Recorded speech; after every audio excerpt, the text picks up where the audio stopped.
Kabupaten Kediri. Oke, aplaus buat Kediri. Ini saya menyampaikan 5 poin penting yang relevan dengan demokrasi dari video 1 yang berjudul Sosiologi Agraria. Di sini saya mengambil beberapa poin penting, yaitu yang pertama, pendampingan secara damai di mana masyarakat Jawa dan Banjar dapat berbagi penguasaan hak atas tanah dalam ruang kabupaten yang sama. Yang kedua, masyarakat dapat memberikan sikap yang berbeda terhadap pelayanan pertanahan. Yang ketiga, konsumasi atau kemampuan masyarakat dalam melakukan salah satu dari 2 kemungkinan tindakan, yaitu mengurus pendaftaran melalui calo atau berjasa atau mengurus pendaftaran sendiri di kantor pertanahan. Yang keempat, pembuktian kepemilikan yang sah oleh masyarakat atas suatu bidang tanah. Yang kelima, menandai batas bidang tanah yang dimilikinya. Video ini relevan dengan demokrasi karena yang pertama tadi, masyarakat memiliki hak, yaitu dapat berbagi penguasaan hak atas tanah dalam ruang kabupaten yang sama tanpa kekerasan. Oke ya, jadi narasumber pertama sudah menyampaikan ke Anda tentang hal-hal yang dari video 1 itu nampak sekali syarat dengan demokrasi, tapi tadi beliau sampaikan poin-poinnya. Jadi di situ ada semangat berbagi ruang wilayah yang sama dari berbagai suku, tapi dalam buku itu hanya membahas tentang suku Banjar dan Jawa. Tetapi sesungguhnya dalam konteks Indonesia kita berbagi wilayah yang sama dengan berbagai suku, berbagai agama. Kemudian ada konsep partisipasi di dalam video itu, dan kemudian ada konsep konformitas. Kalau nanti Anda sempat membacanya, konformitas itu kemampuan menyesuaikan diri dengan ketentuan yang berlaku.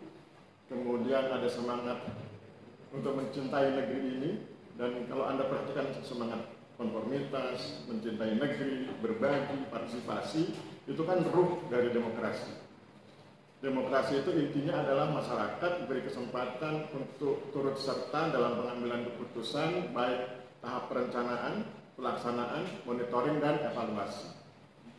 Oke, ya. Sekarang siapa di antara Anda yang berkenan sharing, berbagi, komentar, bertanya dalam konteks video 1 kepada narasumber 1? Siapa, silakan. Oke, silakan Mas, berdiri Mas. Pak. Ya. Selamat pagi Pak. Selamat pagi. Izin bertanya. Mungkin berkaitan tentang demokrasi yang terjadi pada video 1 tersebut. Menurut narasumber, apa solusi dari jika di dalam suatu wilayah yang terdapat, misal dia mempunyai situasi orang dari daerah tersebut, kemudian orang daerah tersebut yang di daerah tersebut merupakan daerah untuk tepatnya orang-orang merantau, tepatnya orang-orang suku lain untuk mendatang. Akhirnya mau nggak mau dari suku asli daerah tersebut terpinggirkan dari daerahnya tersebut, sehingga diambil beberapa tanahnya yang dia merupakan mempunyai hak karena dia adalah tanah suku asli tersebut. Menurut narasumber bagaimana solusinya? Oke, Mas. Bagus ya pertanyaannya. Ya. Aplaus ya.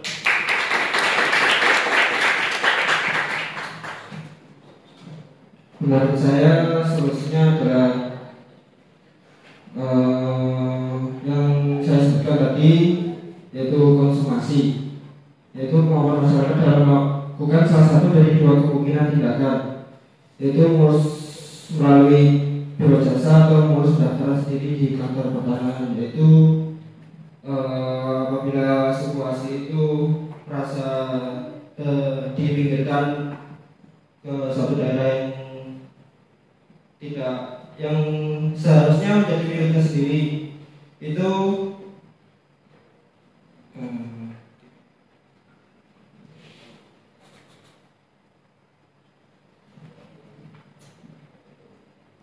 dan melakukan pembuktian kepemilikan yang sama oleh masyarakat atas suatu bidang tanah.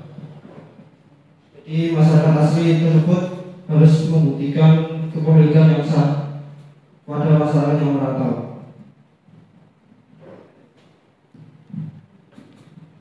Oke ya, saya bantu menjelaskan. Yang ditanyakan oleh beliau, pembahas satu tadi itu, beliau ingin melihat beberapa fenomena. Mari kita lihat fenomenanya. Di Jakarta, Anda tahu Jakarta ya? Ada suku Betawi. Sekarang mereka di mana? Sebagian di pinggir kota Jakarta. Kemudian wilayah-wilayah lain juga begitu. Maka sebetulnya kalau nanti Anda jadi kepala kantor, kalau Tuhan izinkan menjadi kepala kantor pertanahan, Anda harus ingat bahwa salah satu fungsi kantor pertanahan, jadi kantor pertanahan itu fungsinya bukan cuma bikin sertifikat, tapi ada fungsi-fungsi yang lain. Salah satunya adalah fungsi pemberdayaan tanah masyarakat. Pemberdayaan tanah masyarakat itu bukan tanahnya yang kemudian diutak-atik begitu, bukan, tapi masyarakat yang memiliki tanah itu diberdayakan. Apa ruhnya? Ruhnya adalah agar masyarakat tidak mudah menjual tanahnya. Pengertian tidak mudah bukan karena tidak diizinkan menjual, tetapi dia punya kemampuan untuk mempertahankan tanahnya. Kepala kantor pertanahan punya kewajiban melakukan pemberdayaan tanah masyarakat. Maksudnya adalah agar masyarakat diberi kemampuan mempertahankan tanahnya, tidak mudah termarginalisasi, tidak mudah terpinggirkan, terutama oleh suku-suku pendatang. Kita ambil contoh di Bali. Di Bali itu persaingannya bukan cuma dengan suku lain, tapi juga dengan bangsa lain. Banyak investor dari Australia, dari Eropa masuk ke Bali ingin memiliki tanah. Maka kemudian sahabat-sahabat kita di kantor pertanahan di Provinsi Bali ada sekitar 5 atau 6 kabupaten, saya lupa, nanti teman-teman Bali kalau meluruskan kalau saya salah. Pada intinya adalah sahabat-sahabat kita di kantor pertanahan di berbagai kabupaten dan kota di Pulau Bali itu berusaha memperkenalkan apa yang kita sebut sebagai hak guna bangunan di atas hak milik. Kan biasanya kan kalau hak guna bangunan di atas tanah negara. Jadi biasanya kalau yang normal itu, kalau ada orang pengen bikin bangunan, pertama investor, pertama dia beli dari masyarakat, hak milik, kemudian diproses jadi tanah negara, setelah jadi tanah negara baru kemudian jadi hak guna bangunan. Nah, di Bali itu diperkenalkan konsep hak guna bangunan di atas tanah hak milik. Jadi misalnya ada hamparan begitu, pemiliknya misalnya 5 orang, maka 5 orang itu tetap sebagai pemilik tanah tersebut. Terus di atasnya dibangun hotel dengan hak guna bangunan. Pemilik hotelnya mungkin orang Australia, mungkin orang Norwegia, tapi dia berada di atas tanah yang miliknya orang Bali. Jadi orang Balinya nggak terpinggirkan. Sehingga kemudian nanti tinggal dihitung berapa dia harus bayar sewa tanahnya itu ada hitung-hitungan ekonominya yang saya nggak paham. Atau kemudian nanti itu dianggap sebagai bagian dari saham kepemilikan, sehingga kemudian pada prinsipnya adalah orang Balinya tidak tersingkir, tidak terpinggirkan, dan dia dapat mengambil manfaat optimal dari kepemilikan tanahnya yang kemudian diusahakan sebagai objek wisata, hotel, dan lain-lain. Jadi intinya adalah, kalau tadi kan ditanya apa solusinya? Solusinya adalah pemberdayaan tanah masyarakat, agar masyarakat terutama suku asli tidak termarginalkan. Oleh sebab itu maka, kalau Anda perhatikan beberapa tulisan saya, atau kemudian Anda perhatikan, saya pernah menyampaikan juga di video tentang Pulau Rempang itu, saya mengkritik keras kasus Pulau Rempang itu. Kenapa? Pulau Rempang itu kan penduduk aslinya bangsa Melayu. Terus kemudian datang investor, terus tiba-tiba Melayu ini mau dipindahkan begitu saja, akhirnya kemudian terjadi konflik. Itu saya kritik. Kenapa saya kritik? Berarti ketika perencanaan tidak melibatkan orang-orang Melayu di wilayah itu, sehingga kemudian terjadi konflik. Itu nggak boleh terjadi. Kalau sekarang terjadi, it's okay, diproses, diselesaikan baik-baik, tapi di tempat lain tidak boleh terjadi begitu. Ya? Jadi intinya adalah untuk mencegah agar suku-suku asli tidak termarginalkan, maka Kepala Kantor Pertanahan dan jajarannya berkewajiban melakukan apa yang disebut sebagai pemberdayaan tanah masyarakat, sehingga masyarakat terutama suku asli bisa terus mempertahankan tanahnya dan bisa hidup lebih sejahtera dari hari ke hari, gitu ya. Cukup ya Mas yang bertanya? Oke, aplaus buat narasumber 1. Terima kasih.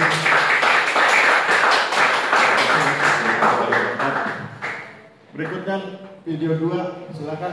Tadi siapa yang siap?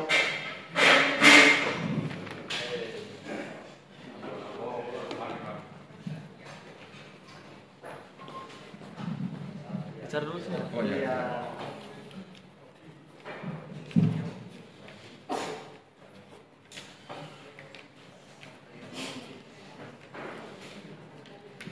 Yang lain mohon siap bertanya ya. Bertanya atau komentar. Sekarang sudah jam 8.40 ya.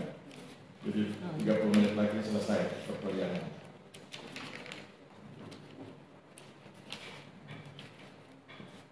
Jadi kalau Anda ikut perkuliahan saya, nanti Anda terbiasa bekerja efektif efisien ya.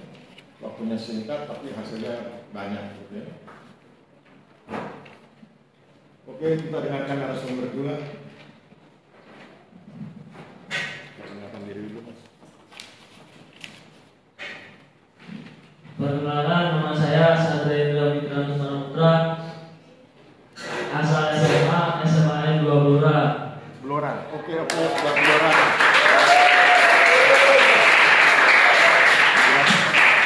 Siap-siap yang dari Blora komentar ya. Ada lain. Oh, enggak ada. Judul 2 yaitu tentang partisipasi masyarakat pada bidang pertanahan di Madiun, Grobogan, dan Tegal. 1. Partisipasi masyarakat pada bidang pertanahan di Kabupaten Madiun, Grobogan, dan Tegal perlu mendapatkan perhatian yang memadai karena sebagai puse kadaster atau kadaster multiguna. Kadaster multiguna ini merupakan salah satu bentuk region kadaster terhadap dinamika dan problem masyarakat kadaster. Multiguna ini juga berkaitan dengan relasi kuasa dan kepentingan komunitas ketika suatu program ditujukan untuk memberdayakan suatu masyarakat desa. Yang kedua, kemampuan kantor pertanahan untuk menggalang partisipasi masyarakat sangatlah dibutuhkan. Kantor pertanahan perlu menyadari tentang urgeni konformitas transmisi nilai-nilai pertanahan, pemetaan partisipatif, dan peta tematik bidang tanah. Yang ketiga, kantor pertanahan Kabupaten Madiun dalam menolong partisipasi masyarakat perlu mempertimbangkan naturalisasi pemetaan partisipatif. Meskipun kata Kabupaten Madiun mengakui kendala pemetaan partisipatif, namun ada manfaat multiguna terkait dengan relay kuasa dalam pemetaan partisipatif, dibangun power of relation dan power to relation. Yang keempat, kantor pertanahan Kabupaten Grobogan dalam mendorong partisipasi masyarakat dengan cara menyusun skenario pembuatan peta partisipatif sehingga dapat optimal ketika mewujudkan partisipasi masyarakat dalam pembuatan peta. Yang kelima, kantor pertanahan Kabupaten Kendal itu lebih tertarik pada konformitas ketika mendorong partisipasi masyarakat. Hal ini menjadi tempat dari dibangunnya konformitas tindakan masyarakat strategi menggalang konformitas wujud partisipasi masyarakat. Oke, siapa di antara Anda yang berkenan komentar video 2 tentang Madiun, Grobogan, dan Kendal? 3 kota di tempat 3 kabupaten itu, kepala kantor pertanahannya berkreasi, kreasinya beda-beda. Pada intinya mereka berusaha melibatkan masyarakat. Kenapa mereka berusaha melibatkan masyarakat? Karena target kegiatannya besar, sedangkan sumber daya manusia di kantor pertanahan terbatas. Jadi kalau nanti Anda jadi kepala kantor, Anda tidak boleh mengeluhkan kekurangan SDM. Jadi ini ada cerita dari kepala kantor dengan saya ketika saya tanya, Pak, bagaimana dengan SDM di kantor ini? Pak Aris, kami kepala kantor pertanahan terlatih untuk tidak mengeluh soal sumber daya manusia yang ada di kantor karena penjelasannya sederhana. Itu sebabnya setiap kantor dibutuhkan kepala kantor yang cerdas, sehingga tidak dibutuhkan kepala kantor yang pandai mengeluh soal SDM. Kalau SDM-nya kurang, kepala kantor harus berkreasi dan berinovasi agar target tetap tercapai meskipun SDM terbatas. Maka kemudian nanti Anda lihat di Madiun, kreasinya adalah mendorong partisipasi warga, yaitu melibatkan Babin Kamtipmas. Babin Kamtipmas itu polisi yang ada di desa, Babinsa, TNI yang ada di desa, kemudian kepala dusun untuk membuat peta kerja. Mereka buat peta kerja, semacam peta sederhana begitu. Sesudah peta kerja dibuat, berdasarkan peta kerja itu petugas ukur mengukur dan tentu itu lebih cepat daripada tidak ada peta kerja. Itu yang di Madiun. Kalau yang di Grobogan, mereka menggunakan tenaga perusahaan pemetaan swasta.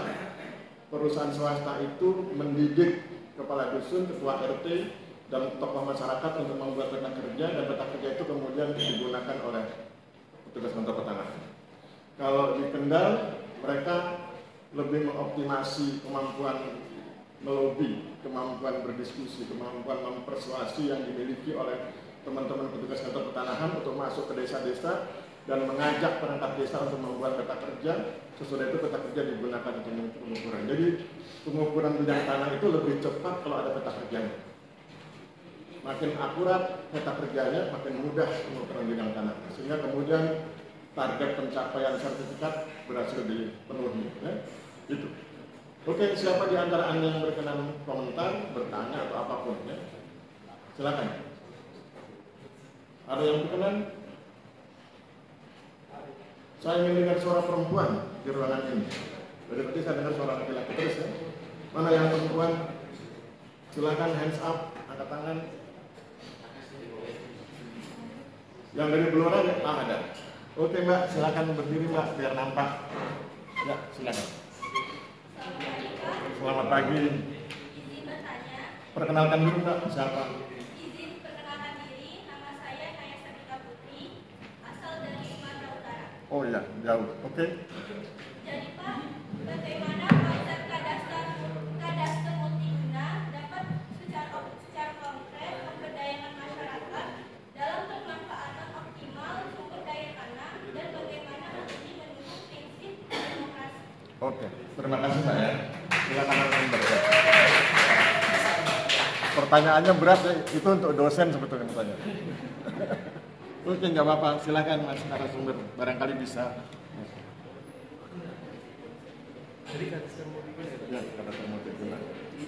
Ya, kadastar multiguna itu merupakan salah satu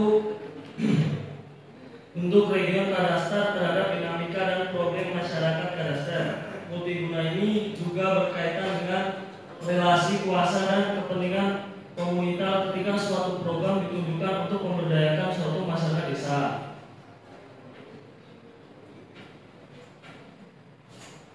Namun ada manfaat multiguna terkait dengan relasi kuasa dalam pemetaan partisipatif dibangun power of relation dan power to relation. Sudah. Oke ya. Itu jawaban dari narasumber. Puas yang bertanya tadi? Belum. Karena beliau bilang sama saya masih salah Pak. Oke ya, sekarang pertama Anda pahami dulu apa itu kadastar multiguna. Kata kuncinya guna, guna itu manfaat. Berarti kadastar multiguna, kadastar yang multi manfaat. Jadi sesudah bidang-bidang tanah diukur kan ada petanya tuh ya. Nah peta itu bisa digunakan untuk berbagai kegiatan. Untuk perencanaan pembangunan di desa bisa gunakan peta itu. Untuk kemudian penentuan pendapatan daerah misalnya, untuk penarikan PBB bisa digunakan peta itu. Untuk berbagai manfaat bisa digunakan peta itu. Itu dalam konteks manfaat. Tetapi kemudian kalau pertanyaan berikutnya adalah apa hubungannya dengan demokrasi, kadastar multiguna itu bisa digunakan untuk berbagai manfaat dan disusun, dibangun berdasarkan peran berbagai pihak. Peran berbagai pihak tadi saya sudah bilang ya, ada Babinsa, Babin Kamtipmas, kepala dusun, ketua RT, tokoh masyarakat, perusahaan swasta dan lain-lain. Itu berarti kan peran para pihak. Itu berarti partisipasi masyarakat. Sehingga kemudian kadastar multiguna itu kental sekali dengan semangat demokrasi. Kemudian kalau pertanyaannya adalah bagaimana Pak Aris dalam rangka menyusun kadastar multiguna itu, para tokoh menggalang kekuatan masyarakat. Nah, tadi narasumber dua bilang ada power over relation, ada power to relation. Power over relation itu artinya tokoh tersebut mendominasi. Misalnya kita bayangkan tokohnya kepala desa ya. Kepala desa menerapkan power over relation. Kepala desa mendominasi. Kenapa dia harus mendominasi? Artinya dia harus mampu lebih cerdas daripada mereka yang menentang kegiatan tersebut. Maka disebut power over. Kan tidak semua kegiatan ada yang mendukung ya. Tentu ada yang menentang. Nah, untuk mereka yang menentang, kepala desa harus lebih cerdas. Bagaimana maksudnya? Maksudnya adalah kalau mereka belum paham, diberi pemahaman. Kalau mereka belum bisa, diajari agar bisa. Kalau mereka tidak mau, diberi semacam penjelasan, membangun kesadaran agar kemudian mereka mau. Sehingga kemudian penggalangan partisipasi bisa semakin kuat.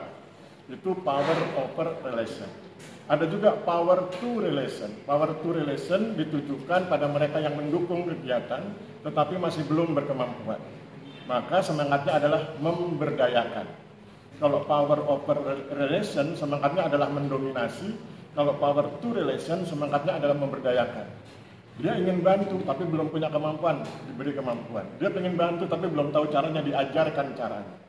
Babin Kamtipmas, Babinsa ingin bantu bikin peta, tapi belum tahu caranya. Mari dikursuskan sehari 2 hari bikin peta, diajarkan, bisa.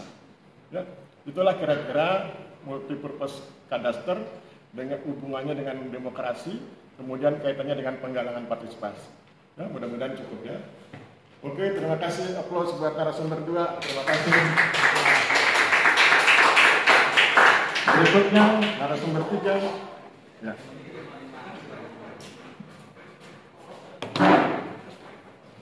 Ada di sini. Lepas. Kita dengarkan narasumber 3. Tetap perkenalan ya Mas, walaupun udah kenal. Ya. Sebelumnya izin memperkenalkan, nama saya Azam Ardiansyah, asal SMA Negeri 1 Molo, Kabupaten Sragen. Ya, aplaus buat Sragen. Di sini saya akan membacakan 5 poin penting yang relevan dengan demokrasi pada video 3. Poin-poin penting yang saya ambil dari video 3 yaitu pertama, transmisi nilai-nilai pertahanan dalam pemberdayaan masyarakat adalah proses pengalihan dengan motif yang kuat pada diri petani yang terkait dengan pertanahan, yang berlangsung setelah para petani memperoleh ide atau gambaran perilaku dari petugas kantor pertanahan melalui proses pengamatan atau pembelajaran, sehingga cakupannya meliputi setiap komunikasi, setiap yang memberi dampak apapun, mulai dari pembuatan keputusan hingga penyebaran ide dan difusi budaya. Poin kedua, peluang masuknya kebiasaan baru di bidang pertanahan semakin tinggi karena perkumpulan para petani dengan kantor pertanahan. Hal ini berlangsung saat para petani mengurus sertifikat hak atas tanah baik secara massal maupun secara individu di kantor pertanahan. Poin ketiga, keberhasilan sertifikasi hak atas tanah tidak hanya ditentukan oleh petugas kantor pertanahan, tetapi juga partisipasi masyarakat atau petani jika dilaksanakan di desa atau daerah pertanian. Yang poin keempat, para petani memiliki peran penting dalam partisipasi sertifikasi hak atas tanah. Poin kelima, hadirnya tetangga batas ketika pemilik tanah ingin memasang tanda batasnya, dan itu harus diganti dengan besi maupun beton agar mudah diidentifikasi. Demikian 5 poin penting yang saya ambil dari video 3. Saya kembalikan ke moderator. Oke. Siapa di antara Anda yang berkenan komentar? Ya, silakan Mas, berdiri. Ya.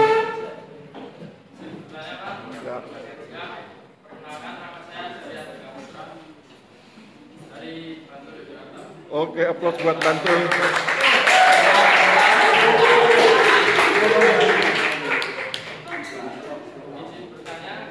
Bagaimana keberhasilan sertifikasi tanah di Kabupaten Magetan bisa terrealisasikan? Oke, terima kasih. Silakan narasumber. Keberhasilan sertifikasi. Baik, izin menjawab pertanyaan dari Mas Heri terkait bagaimana keberhasilan sertifikasi tanah di Kabupaten Magetan dapat terrealisasikan. Dari video 3, saya mengambil poin penting yang berrelevan dengan demokrasi, yaitu keberhasilan sertifikasi hak atas tanah tidak hanya ditentukan oleh petugas kantor pertanahan, tapi juga partisipasi masyarakat atau petani. Jadi sertifikasi atas tanah itu bisa terjadi apabila para petani atau masyarakat pun juga ikut berpartisipasi. Misalnya mau mensertifikasikan mensertifikasikan tanahnya ke kantor pertanahan, itu sudah termasuk partisipasi dari masyarakat atau petani tersebut. Nah, itu biasanya dilaksanakan di desa atau daerah pertanian, seperti halnya di Kabupaten Magetan. Terima kasih. Oke, saya tambahkan ya. Jadi kalau dalam konteks partisipasi yang berkaitan dengan sertifikasi hak atas tanah, banyak sekali peran masyarakat itu ya. Mari kita lihat pelan-pelan. Misalnya ada seorang pemohon ingin tanahnya disertifikasi. Pertama, ia harus mengajukan surat permohonan. Jadi dia bikin surat permohonan. Itu kan bentuk partisipasi dia. Kemudian dia harus menyiapkan dokumen alat-alat bukti. Oh, dia punya akte jual beli, punya ini, punya itu, dan lain sebagainya. Dilengkapi, serahkan ke kantor pertanahan, kemudian diperiksa. Sesudah itu janjian dengan petugas kantor pertanahan, kapan bidang tanahnya akan diukur. Sesudah janjian, petugas kantor pertanahan datang. Sebelum petugas kantor pertanahan datang, yang bersangkutan, pemohon yang bersangkutan menghubungi tetangganya. Dia menghubungi tetangganya, dia bilang pada tetangganya nanti tanggal sekian, jam sekian akan diukur bidang tanahnya oleh petugas dari kantor pertanahan. Mohon berkenan ikut menghadiri atau menyaksikan pengukuran, supaya batasnya jelas dan tidak terjadi konflik di kemudian hari. Dalam ilmu pendaftaran tanah disebut asas kontradiktur delimitasi. Maka petugas pertanahan datang. Ketika petugas kantor pertanahan datang, pemohon menunjukkan batasnya, disaksikan oleh tetangga batas. Sesudah itu diukur, selesai, diproses, kemudian diumumkan di kantor desa, diumumkan ini bidang tanahnya atas nama ini, lokasinya begini, batas kiri kanannya ini. Kalau dia keberatan, dia ajukan gugatan, keberatan. Kalau tetangganya keberatan, ajukan gugatan, keberatan, kemudian diperbaiki. Sudah itu diumumkan kembali. Kalau tidak ada gugatan, baru kemudian diproses menjadi sertifikat dan diserahkan. Nah, ketika diserahkan, pemohon punya kegiatan lagi, yaitu menerima sertifikat. Karena nanti Anda jangan lupa, ada juga wilayah-wilayah yang masyarakatnya tidak bersedia menerima sertifikat atas tanah. Itu mungkin karena kemampuan menjelaskannya kurang, atau memang yang bersangkutan kurang mampu memahami sesuatu. Ya? Jadi itulah apa keterlibatan masyarakat dari mulai permohonan sampai jadi sertifikat. Dan itu bagian dari demokrasi, karena tujuan dari demokrasi adalah pelibatan masyarakat sejak perencanaan, evaluasi, pelaksanaan, evaluasi, dan monitoring. Jadi begitu ya, jadi mudah-mudahan ini cukup memuaskan. Terima kasih, aplaus buat narasumber 3. Ya, sekarang giliran saya presentasi ya, kalau ada yang ingin bertanya bisa interupsi. Anda lihat WA grup kita, sekarang sudah jam 8.57, mudah-mudahan 10 menit beres ya, sehingga jam 9.10 Anda sudah bisa ke kantin. Kelas C ya. Lihat PowerPoint pertemuan 4.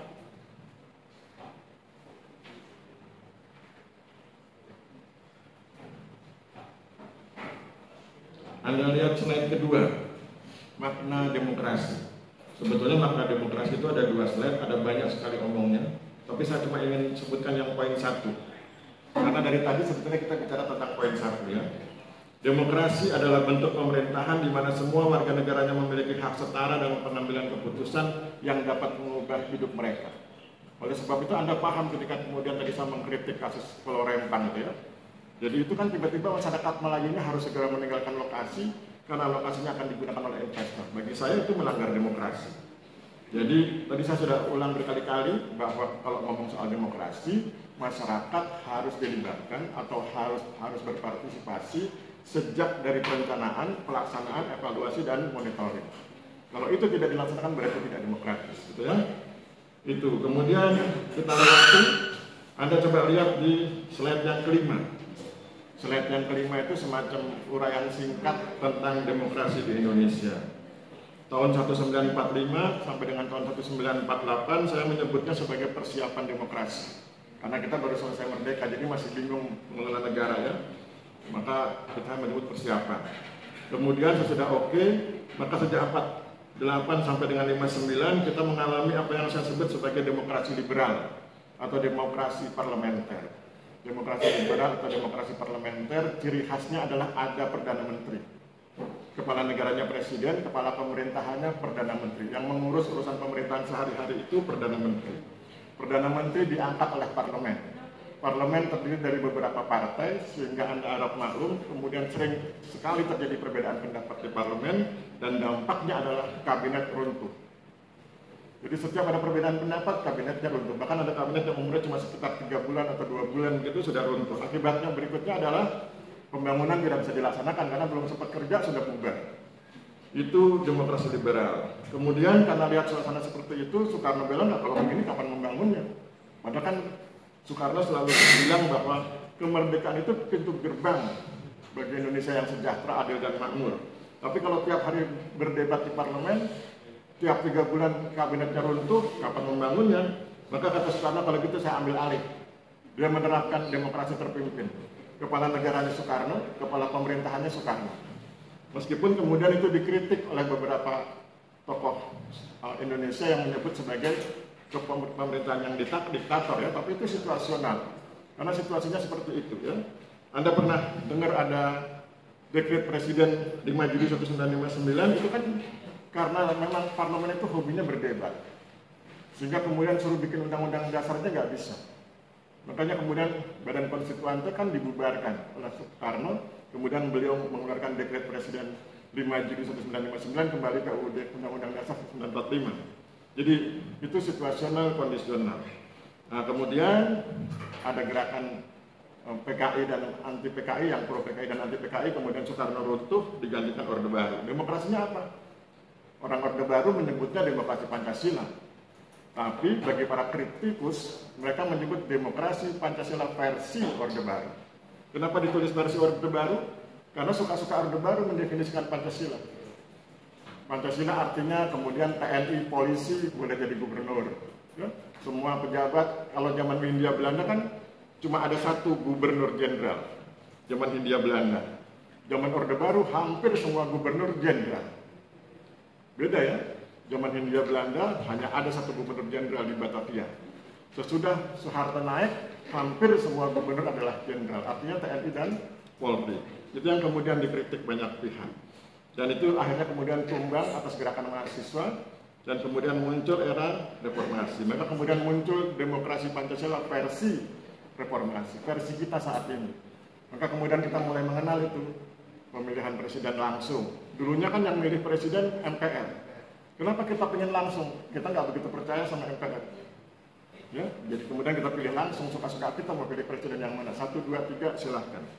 Ya, itu kemudian demokrasi kita. Jadi slide ke-5 itu menggambarkan sejarah demokrasi kita secara singkat. Ya.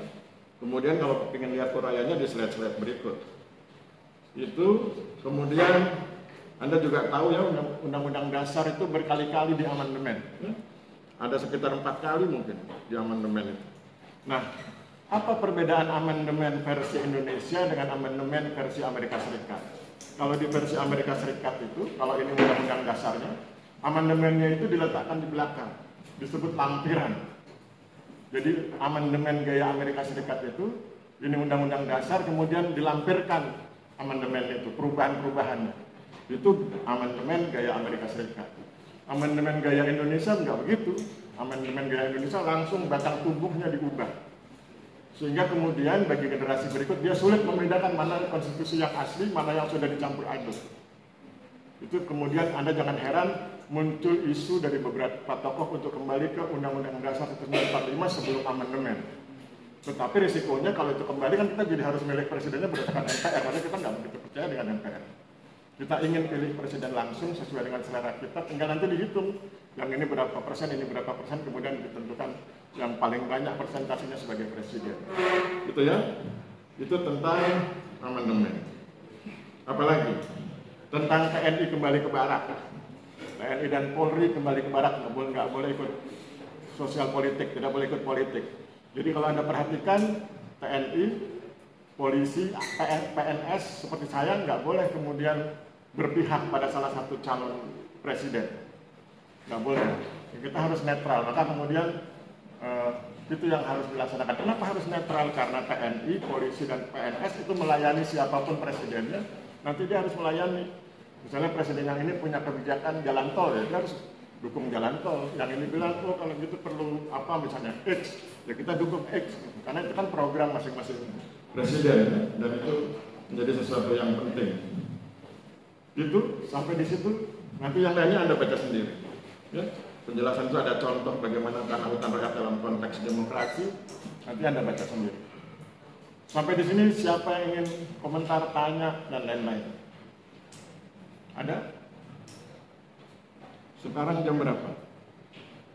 jam 9.05, masih punya waktu 5 menit. Karena nanti yang kelas D itu datangnya jam 9.30. Anda selesai jam 9.10, jadi saya bisa istirahat 20 menit. Biasanya saya menulis, jadi saya kan kemana-mana pakai HP, jadi kalau Anda keluar saya nulis dan nanti dikumpul-kumpul jadi buku. Ya. Kalau Anda jadi penulis buku lumayan itu, begitu terbit dapat uang muka 10 juta, nanti royalti. Siapa di antara Anda yang sudah beli buku saya True Story di Shopee? Belum ada. Itu harganya 125.000. Saya dapat royalti 20%. Jadi kalau Anda beli buku itu 125.000, yang 25.000 buat saya. Ya, 20%. Jadi per satu buku saya dapat royalti Rp25.000. Oke, ada pertanyaan? Kalau nggak ada kita akhiri. Tetap semangat, kita masih punya pertemuan 5, 6, 7 ya, masih 3 kali pertemuan. Mudah-mudahan Tuhan kasih kita kesehatan ya. Terima kasih, kita akhiri. Wabillahi taufiq wal hidayah. Wassalamualaikum warahmatullahi wabarakatuh. Salam sejahtera bagi kita semua. Terima kasih dan selamat siang. Silakan kalau ingin bubar.